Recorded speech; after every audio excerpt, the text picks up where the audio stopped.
am a deeply stubborn person. I was stubbornly committed to hope the entire time I was sick. I just promised myself, this will not be forever.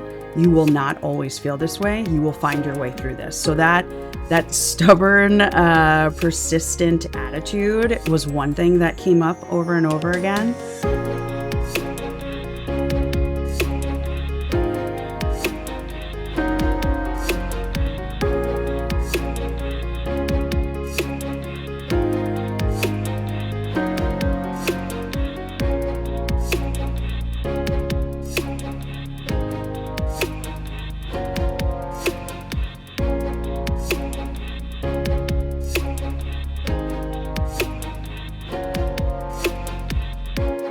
In this episode of Insights at the Edge, my guest is Marisa Renée Lee. She's an award-winning author, advocate, speaker, recognized for her work on grief, healing, and uncertainty. A Harvard graduate and a rabble-rouser of social healing. She formerly served as a deputy director in the Obama White House, and currently she is the CEO of Beacon Advisors, which is a social impact consulting firm. She's best known as the author of the New York Times bestseller, Grief is Love, Living with Loss. And Marisa Renée Lee has written a new book, which is what we're going to be talking about. It's called Waiting for Dawn, Living with Uncertainty. Marisa, welcome. Thank you so much for having me. I always laugh a little bit at the rabble rouser. You know, a reporter used that when I was working for Obama, and I just have not been able to shake it. It always makes me laugh. Good. I like it. A rabble rouser in a pink office. My kind of Yes. rabble rouser. To begin, Marisa, for our listeners who are meeting you for the very first time, tell us a bit when you talk about going through a period of uncertainty, what that means to you and the period of uncertainty that you went through that you describe in your new book, Waiting for Dawn. So I think of uncertainty as the persistent feeling of stress or overwhelm or both relating to the unknown. So it's these seasons of change that we are just thrust into.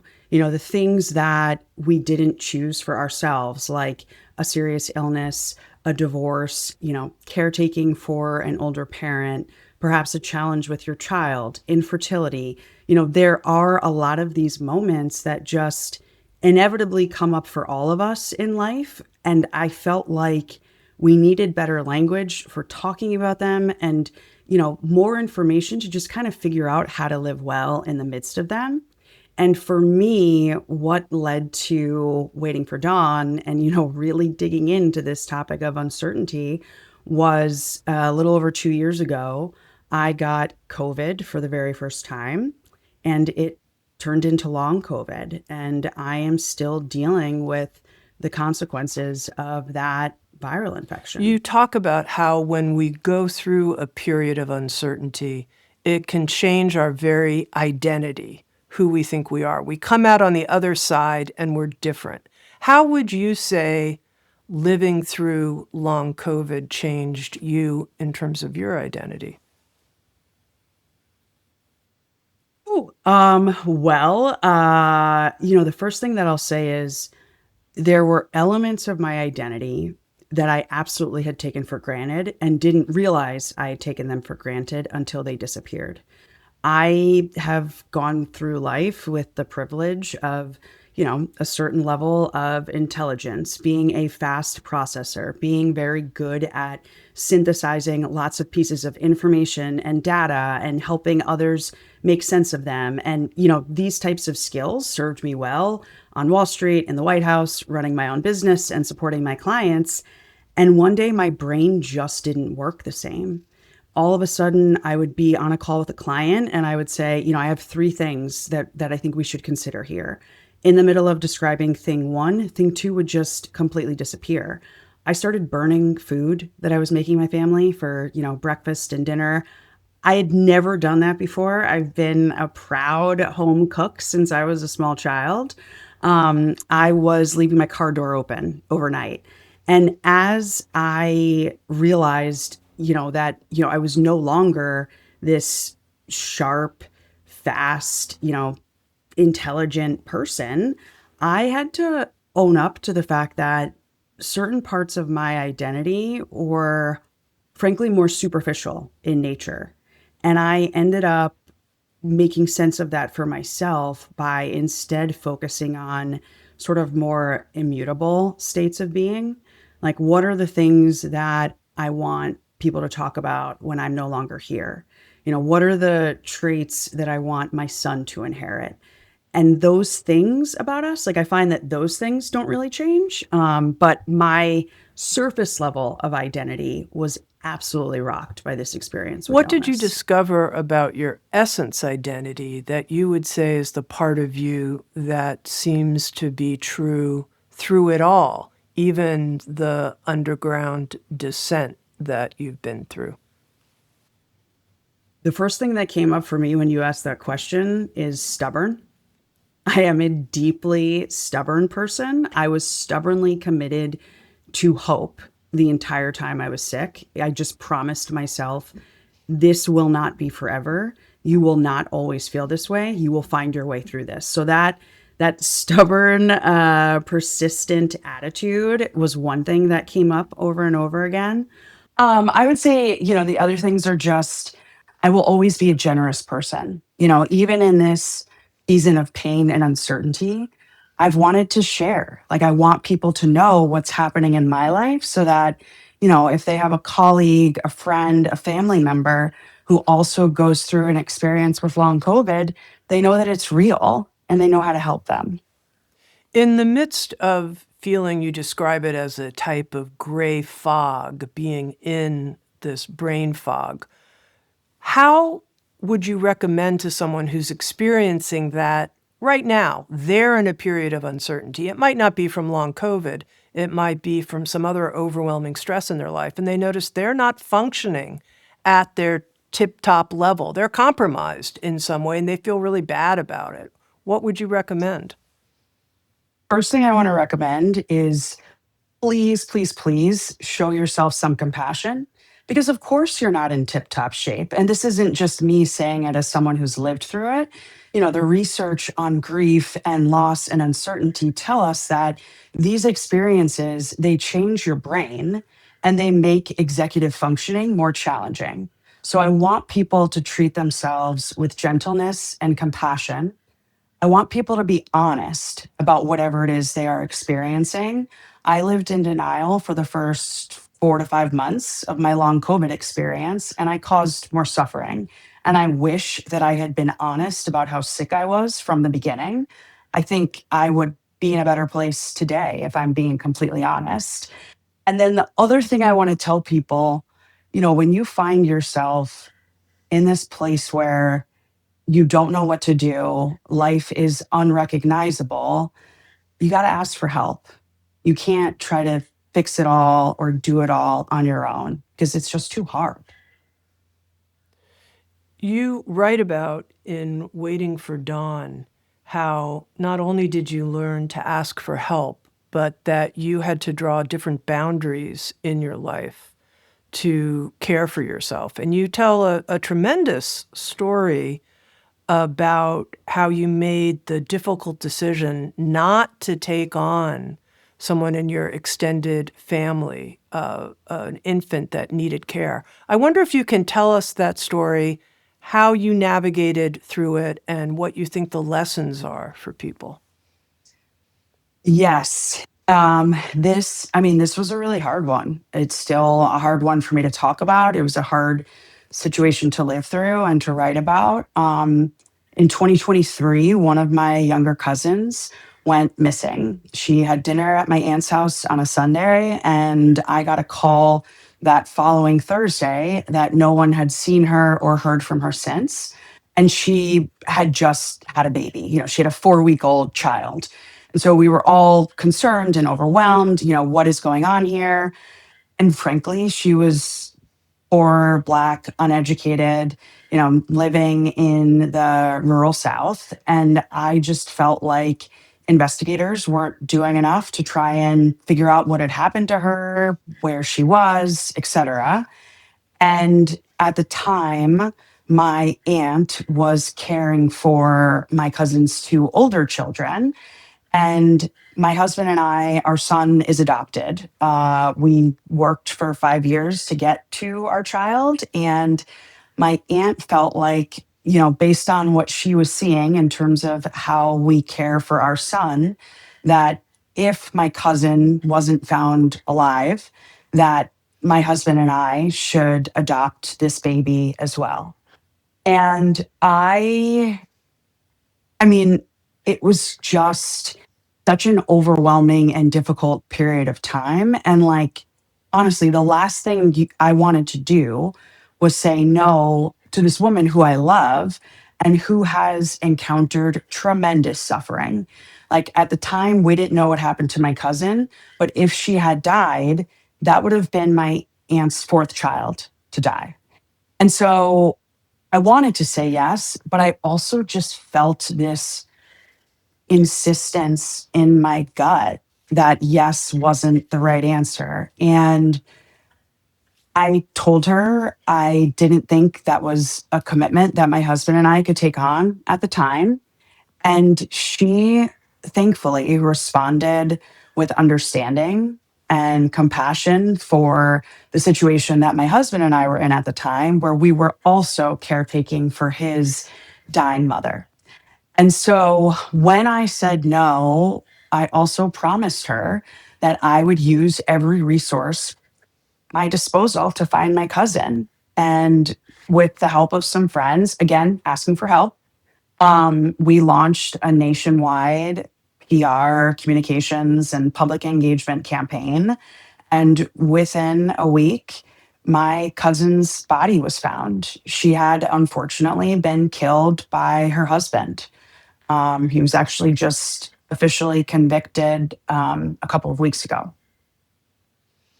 And this decision that you struggled with, but then knew was the right one for you, how did you feel in the wake of that? Now, looking back and seeing what happened and seeing how making a decision that was right for you actually had positive repercussions you might not have expected. Not that that always happens.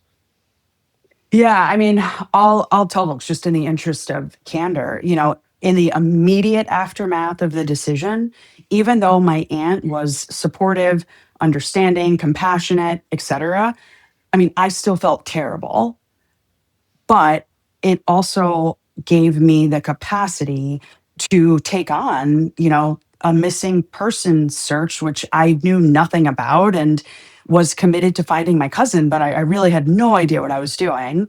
And now, almost exactly 3 years later, my aunt is able to fully agree with me that we both made the right decision. And this child being with her has been really healing and lovely. And, I get the best updates and pictures and get to see how happy he is. And I know that even though it's obviously hard for her, she's in her 60s and she has a almost 3 year old, right? But she's happy too. Like it's been good for both of them. You write in Waiting for Dawn about how we're all capable of living through devastating situations, but we need to identify a Sherpa and borrow their playbook, a Sherpa being a mountain guide. And, Marisa, you're our Sherpa for this conversation of living through uncertainty. So I want to learn from your playbook. And you shared with us a bit about when there's a lot of stress and brain fog can set in as a result of that stress. It actually is just a neurological response. Our executive function turns off. You shared some about that. What about when we recognize we need to have different boundaries than perhaps we used to have? We don't have the same superhuman capacities that maybe we thought we had at a different time in our life. What's your Sherpa advice for someone who's having that recognition right now? My Sherpa advice again goes back to honesty. I'll share when I finally reckoned with the fact that, what I had was long COVID and I needed to deal with it. I took some time off from work. And when I was coming back, I said to myself, like, you're not the same. And if you try to work in the ways that you have throughout your career up until this point, you're going to do damage and you are going to keep yourself from either fully healing or healing as quickly as you possibly can. And so I made a list of the things that I can still do and the ways I can still contribute to my clients and, boards I sit on, different things. I got rid of a couple of things that were on my plate. And I then wrote down, these are the things that I can no longer do. And I reached out to each of my clients individually to share. And one of them ended up deciding to part ways. And the things felt reasonable to me, like I can't take on a lot of back to back calls because at the time, my lungs were so bad. I had severe asthma in both of them for the first time in my life. And I couldn't have a conversation longer than 15 minutes without experiencing shortness of breath. I would say, I'm happy to work hard on projects, but like I can't do quick, immediate turnarounds. Like I'm not working like I was when I was a White House staff. I don't have the energy or the mental capacity for that right now. And they decided to go in a different direction and bring someone else into the project. And it hurt. These were people who were also friends, but you you have to be true to yourself first when you find yourself in one of these seasons. Like self-compassion and putting yourself first isn't selfish, it's actually self-preservation. And I want people to understand that. You have referenced these periods of uncertainty as a season. And I'm curious, let's just go with the season metaphor for a moment. Are you out of winter? Are we in springtime now? Or where are we in the seasonal flow? I'm getting there. It's so funny. People usually ask, are you still in that season or has dawn arrived yet? I would say I am getting closer, like for sure. I am feeling so much better than I was even 6 months ago, but I am still very limited in a lot of ways. Like I can't pick up my child. I can't really travel independently. I can't drive on my own for more than 45 minutes to an hour. I can't exercise or, do a lot of different physical activities. I still spend about 2 hours of every day, work day, even resting, because I know that that's what my body needs to recover. And so at this point, I feel like winter is starting to come to a close, but we're not fully out of it yet. And I'm sort of in a new healing season, figuring out what are the things that I need to try and like really fully regain my strength, both mentally and physically. We're getting there. Something I didn't hear you in your book that you addressed directly, but I'm curious. Did you have to, quote unquote, swallow your pride in any way as part of this process? And tell me about that. Yes, I would say it's so interesting. I think the hardest place to swallow my pride wasn't actually around work, but it was around family life and sort of my own personal independence. So, an example, I couldn't take a bath because the heat of the water was actually really bad for my dysregulated nervous system. So some days I would either be like sitting on the floor of our shower to bathe, or I would have to wait 5 hours before I could stand up to properly take a shower. And I realized in the midst of that, washing my hair, I have these curls. It's great, looks great, but it's also a lot of work.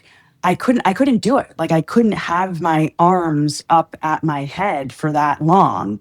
And so having to ask for help with like these very, very basic things that previously I'd absolutely taken for granted was really hard. I am, as I mentioned before, I am the cook in my house. Like my husband can cook, but it's something that I love to do that I've been doing since I was a child. And I was not able to do that most days because I couldn't be on my feet long enough.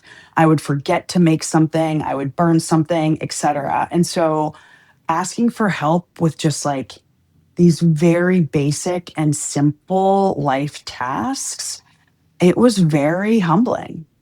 And I swallowed, yeah, I swallowed a lot of pride. Like pride is gone. It he left like at least a year and a half ago. I'm curious how that alone changes someone, how that alone has changed you. Just pride's not here. Yeah, I heard a sermon a couple of months ago, and the pastor said, "If you are humble, it is impossible to be humiliated."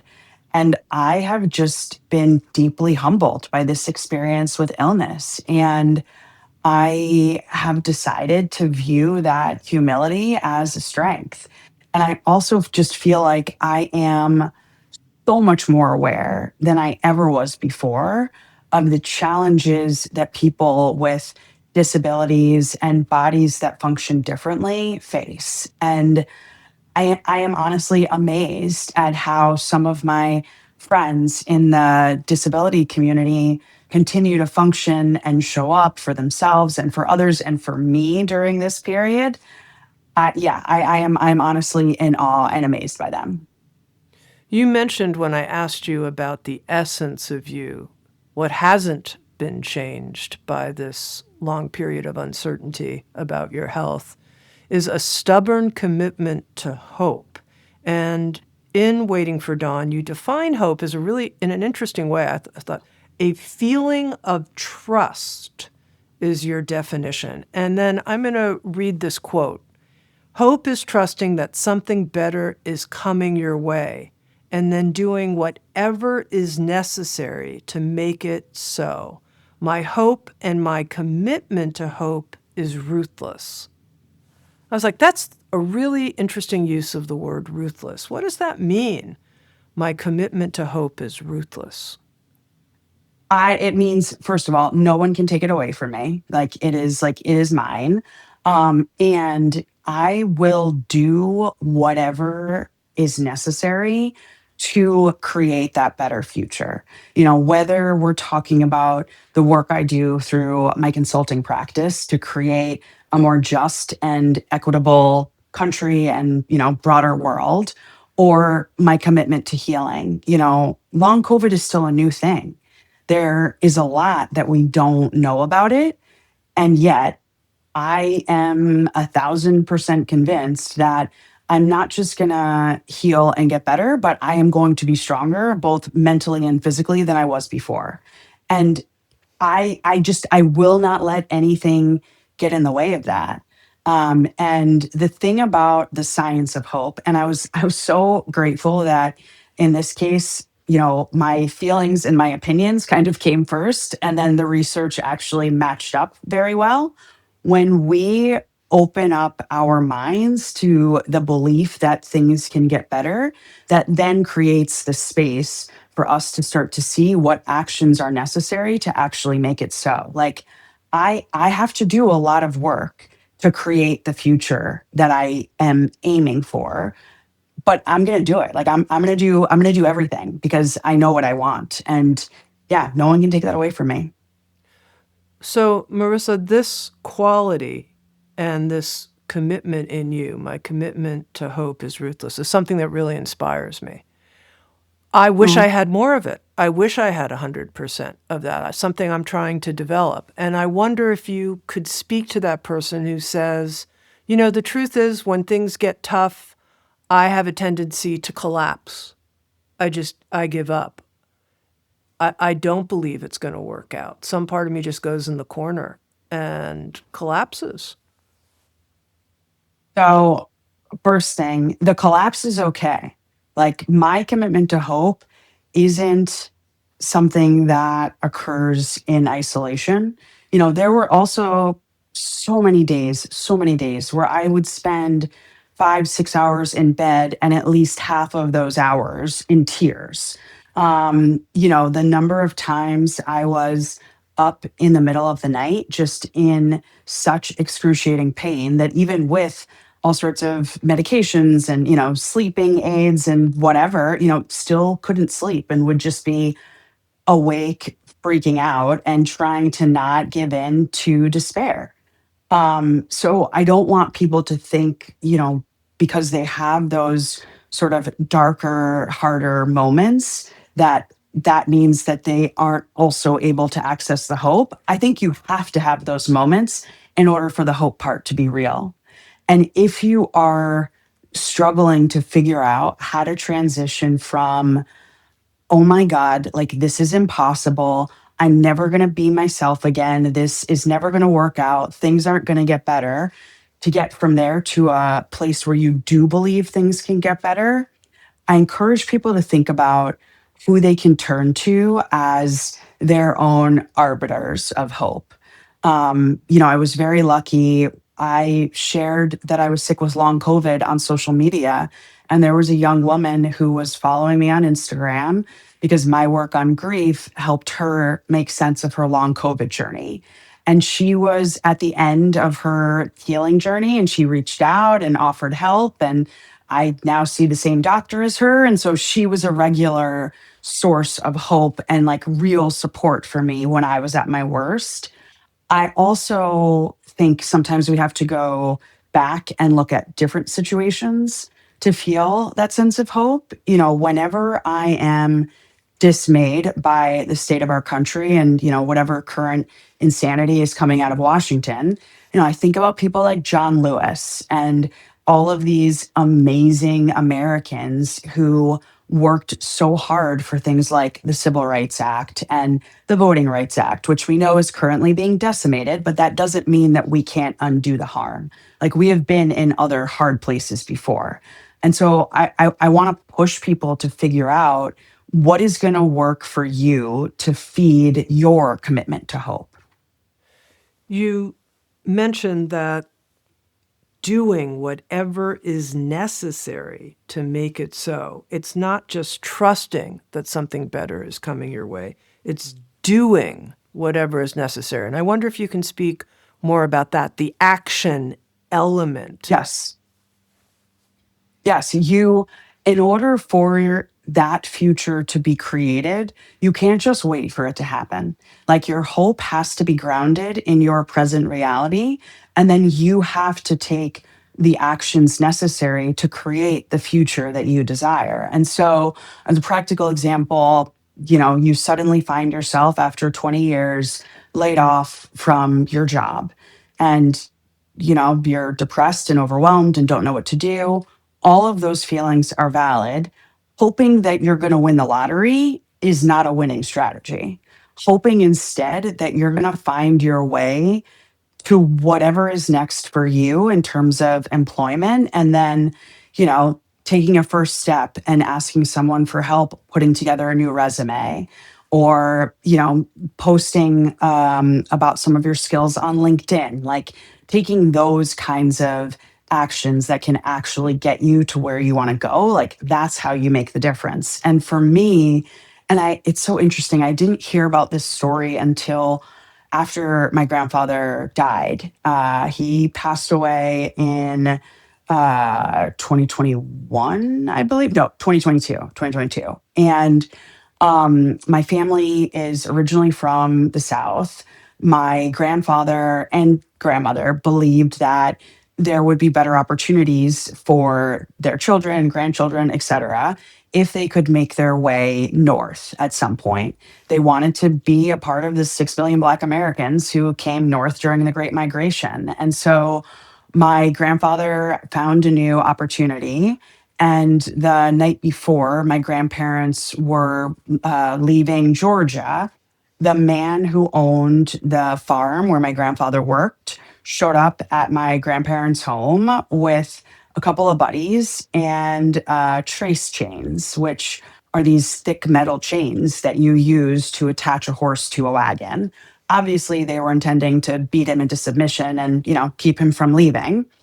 My grandfather met them at the door with a shotgun, and our family left the next day. And within a year, they were in New York, not far from where I get to live today. And when I think about like that level of ruthlessness, like, especially for a black man back then to even raise a gun to a bunch of white men, it was like, it's terrifying, honestly, for me to even think about. But he knew that there was better out there and he was going to do whatever was necessary to make it happen. You use this phrase in telling that story that we can draw on inherited hope.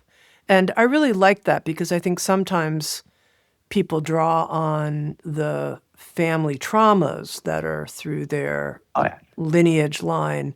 But in using that phrase inherited hope, it was like, what about the actions people took that allowed Yeah. us to be here now? So I found that tremendously inspiring as something we can draw on. Now, I said that your definition of hope, a feeling of trust, it almost sounds to me like faith, like action, continuous Mhm. action based on faith. And I was wondering how you relate to that word and, yeah, what you think about that. So for me personally, faith and hope are siblings. I grew up in the Black church, a church that my grandparents helped start when they moved up to New York. And so I believe that faith and hope are things that can feed upon one another. Even if you don't necessarily identify as a more traditional person of faith, like I do think having some sort of spiritual connection to your hope and to that future that you desire can be helpful. And for me, I found it through a number of both like Christian texts. I am a daily Bible reader, and also through Buddhism and mindfulness. So I want to hear more about that and as our Sherpa, how that possibly can play an important role if we're going through, as you call it, a season of real unwanted uncertainty in our life. So one thing that kept me afloat, like throughout the worst of the long COVID, that comes up, different language, but it is both in the Bible and is very much in Buddhism, is like the sense of impermanence and the fact that like we're all going to have these moments of pain. Like that is a big part of what Buddhism teaches. And you know 23rd Psalm, like the valley of the shadow of death. Like we will have these times where we feel like we are in these valleys, these dark places all alone, but they are also impermanent. And so for me, I found even when the present moment was painful, making a commitment to it in the sense of like understanding that this hurts, this is terrible, and it's not forever. That then led me not always right away, but eventually to a place of, okay, what can I do to make today a little bit better? Because today is what it is. And it may just be a day where I'm going to spend 6 hours in bed watching Emily in Paris until the Netflix thing comes up and asks if I'm still watching. And that just might be all that I can do today. Or I remember, Christmas was coming and I was really depressed. I was really sick. I was having a hard time even getting around our house. I love Christmas and I am like that Christmas mom. And I just felt like I couldn't do it as well as I wanted to do it for my kid. And we had just lost our dog of, 12 years. And so it was a hard time. And so I found myself one day just looking for chocolate, fancy chocolate online. I like wanted a treat. And that actually led me to not just the good chocolate, but the quote that the book leads off with. Like, that is actually from a box of chocolate that a very depressed Marissa went looking for on the internet. I love that. I love that. One of the things that you write about so beautifully in Waiting for Dawn is the unexpected terribleness of your dark passage. And I mentioned already how finding that, as a quick processor, your brain doesn't work, how disturbing that can be in terms of your sense of identity.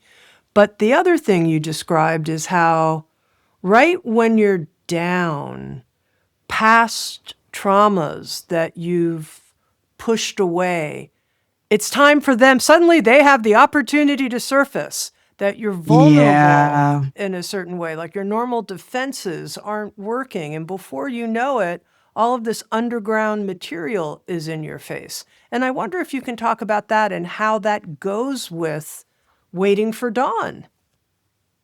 Oh man, that was the worst. And that was definitely one of the harder chapters to write. But unfortunately, oftentimes when we are our most stressed and overwhelmed, these things that we have ignored come back to haunt us. Whether it's as simple as, you're just dealing with, sort of everyday stress at work, and you realize that it's giving you a headache, and it's this headache that you've had on and off your entire life. And like, oh, of course it comes up when your boss is, on you for God knows what. To, the more extreme version for me was having to reckon with the fact that I became something that I I don't think I don't think I fully realized I feared until it happened, and that was a sick mom. I was raised by a sick mom from the time I was 13 until my mom died at 25. She was sick and just got sicker and sicker and then was gone. And I I obviously knew that that was a hard and stressful and uncertain time for me and my family. But at the same time, some of it was just circumstantial. It was the 90s. Like, I wasn't going to therapy. Like, none of us were going to therapy. It was just like, mom is sick. We're all going to do our best. And you just kind of kept it moving. Right. And I also can remember, even as a child, um, feeling like if I was upset about the fact that my mom was unwell, that that was selfish, that that was making it about me, when really, this situation is about her. Like, she's the one that can't get out of bed. She's the one that's in the hospital. She's the one that's in the wheelchair. And so I didn't really deal with any of it until I found myself in a similar situation. And suddenly two things happened. One, I was forced to begin to process it. I won't say that that work is done, because I don't think it is. And then the second thing, and this is not me trying to put a positive spin on it by any means, like, long COVID definitely sucks, but I felt like in some ways I was given a new understanding for my mom and how hard she must have worked to continue to provide, like, a really great life for me and my sister and my dad and my friends and family, etc. Because I now know how much energy illness takes. And so, knowing how I received her love and care as a child, like, I just feel like I have a better idea of just how much work she put into being a great mom for the rest of us. Now, a couple of questions about this. One is that I wonder that when we're in the underworld descent, when we're in winter, maybe it's designed in a way to be a period of inner work for us, because that's what happens. We're so susceptible. Our psyche is so susceptible to things that wouldn't necessarily surface when we're, go go and, top of the Yeah. world. There's no room for it. So I'm curious what you think about that, first of all. I think that is a definite possibility. I in the book I discourage people from, feeling any pressure around meaning making, when horrible things happen in life. And at the same time, like there were obviously a lot of lessons during the worst of this long COVID season. Otherwise there wouldn't be a book. And so I I decided at a certain point I cannot change what is happening right now. So, how am I going to try and use this, even if it's just for me? Why do you discourage people from making meaning of terrible things that are happening in our lives? For me, it it comes down to some of the people who I have encountered who have, in my opinion, been called to suffer just so much more than I have. Like I don't want my aunt who has lost 4 of her 6 children, and of the 2 remaining, 1 is living with ALS and 1 is incarcerated. I don't need her to feel like she has to make meaning out of any of that. Like, all I want for her is to do whatever she needs to do to take care of herself so that she can take care of these children that she's responsible for. Like, I'm fine if that's the direction that people want to go in, but I don't want people to feel like that's what they have to do. And yeah, for me, it kept coming up specifically around women who I am friends with who've lost children in like tragic, horrifying circumstances. I just don't feel like any of us has a right to tell them what they should do with that.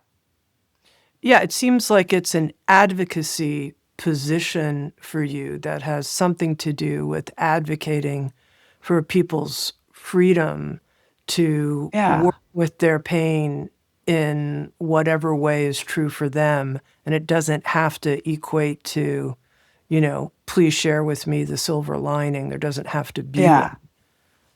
Exactly. Exactly. And I think a lot of folks in our kind of modern wellness industry, Instagram influencer, TikToky world, there does feel like there is a lot of pressure from people to take your worst, hardest, most uncomfortable moments and make them into something beautiful, meaningful, lemons into lemonade. And I'm like, no, it's okay. Like you can just have lemons and figure out how you're going to live with them. And maybe you use the seeds to plant a tree, or maybe you do nothing, and I'm okay with that. In my own experience of an underworld descent, where I was confronted with a lot of really difficult material, I decided to take it on head on. And part of the reason I did was because I wasn't functioning that well in the outer world. So I thought I might as well put my time and energy into this inner world work because that's what is present in my experience. So that was just my own, which brings me to my question. You talk about how part of it for you was realizing that the one thing you didn't want to be was a quote unquote sick mom, like your own mother was. And here you are. And this was all this thing for you to work through. And I'm curious in your Sherpa role, what suggestions you might have for those of us who are still working through disidentifying with being like one of our parents in ways we don't want to be like our parents, but somehow we still seem Yeah. to be like, I'm doing this thing that my mom or dad or grandparent or grandma did. And it seems like I'm mimicking it in some way. Why? Because I think that's our bond, but I could change it and be the evolution in my family. And yet I seem to be mimicking it instead. So I think the first step is being honest about it, which I know I've said that a lot, but I find that I often encounter folks who share with me the things that they wish weren't true, whether it's about themselves or about their circumstances or whatever challenge they're facing. And wishing for something to not be true doesn't make it untrue. And I had to learn that the hard way. Like I really I don't think I can overemphasize the extent to which not only did I not want to be a sick mom, but I really didn't want to have this long COVID thing that, half the country probably doesn't even think is real. And, nobody could tell me exactly what to do to fix it, how long it was going to take, what I needed. Like I was so deep in denial that I got on a plane to the other side of the world with long COVID to teach a grief writing retreat. And I ended up having to come home early because I literally couldn't breathe. And so I just like start by pushing people to be honest about whatever it is that you're thinking you maybe need to work through or wishing you weren't taking on from, maybe your parents, but you are taking on. And then I think it's the work of separating our stories. And I realized that I didn't want to be a sick mom in large part because not because my mom wasn't a great mom, because there are a lot of people who will tell you she was, but I didn't want her story. I didn't want to get sick at a relatively young age and then just continue to get worse and be dead a little over a decade later. Like, that's what I didn't want. And so, what I needed to do was remind myself, like, yes, we share a story, Marissa and Lisa, and her story is not my story. And once I got clear about that, it gave me more freedom to figure out what do I want my story to be insofar as, the pieces that I can influence. And I needed to start by just accepting that my body was really sick, but that didn't mean, again, like that didn't mean it was going to be that way forever. And as I've gotten stronger, it's obviously gotten a little bit easier to separate those stories. And so, think about how you can accept whatever these traits are or fears are while also separating your story from the origin story and figure out what story you want to write instead. You mentioned towards the beginning when I asked you what the essential qualities are in you, and you paused for a moment and you said stubbornness. And I wanted to ask you about a virtue that I think is closely linked, which is endurance, the ability to simply endure and wait for dawn, wait for the season to change. I think for me, that is like the endurance is very closely tied again to the spirituality piece. I know that I can endure hard times partially because I know everything is impermanent.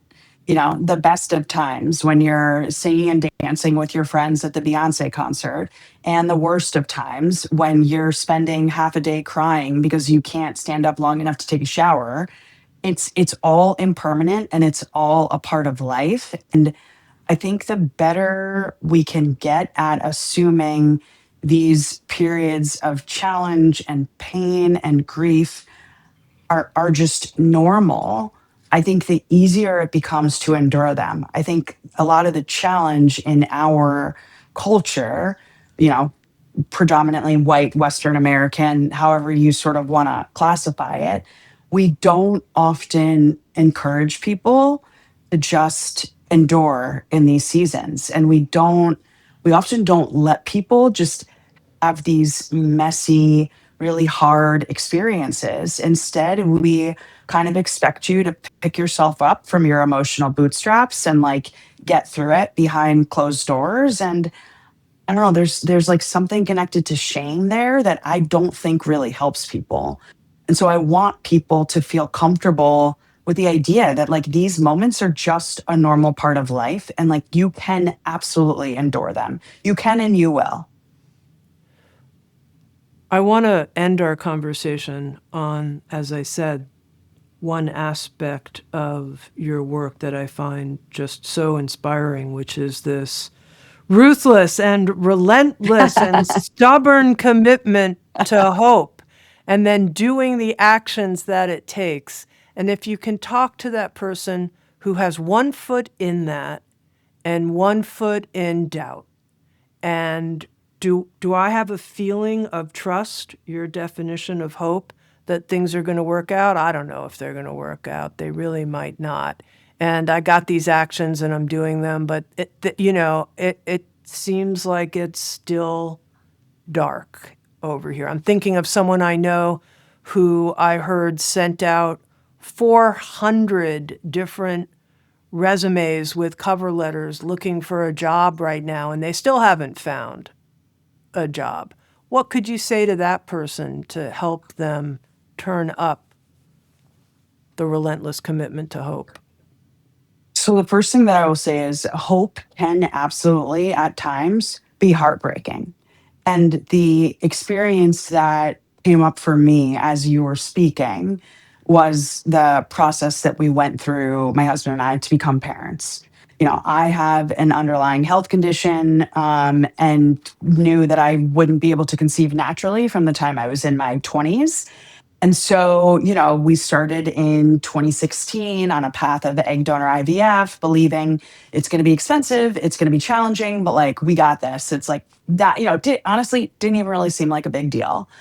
And then there was failure and more failure and more failure and disappointment. And then, it was our last shot in 2019, and it resulted in a devastating pregnancy loss. And we both spent nights, weeks, months, like thinking there's a good chance that like maybe this just isn't going to work out. Like we don't really know.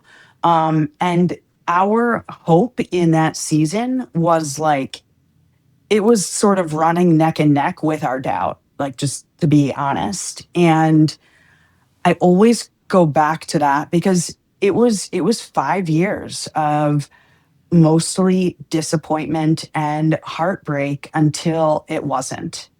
And this like still makes me emotional. When I on some of my like worst long COVID days, I would pull out his birth announcement just as a reminder that, you don't know how the story is going to end until the story ends.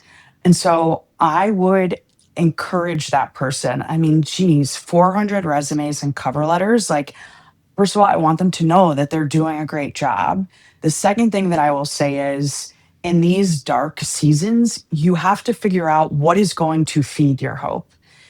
And so I would just encourage them to identify, whether it is different arbiters of hope from, past experiences or family or friends, or if it's taking a break. Like sometimes you need a timeout in order to continue to move forward. Like we had an entire year where we talked about and made plans, but didn't take any concrete action steps around trying to get pregnant because we knew we were burnt out. And like we knew we weren't ready for another disappointment. And so figuring out like how you need to manage yourself in these moments, I think is really important. And it's different for all of us. So identify what that has to look like for you and then grab it, please. Marisa Renee Lee, we're talking about her new book, Waiting for Dawn, Living with Uncertainty. Thank you so much for your honesty, your humility, and your very bright light. Thank you. Thank you so much for having me. This was great.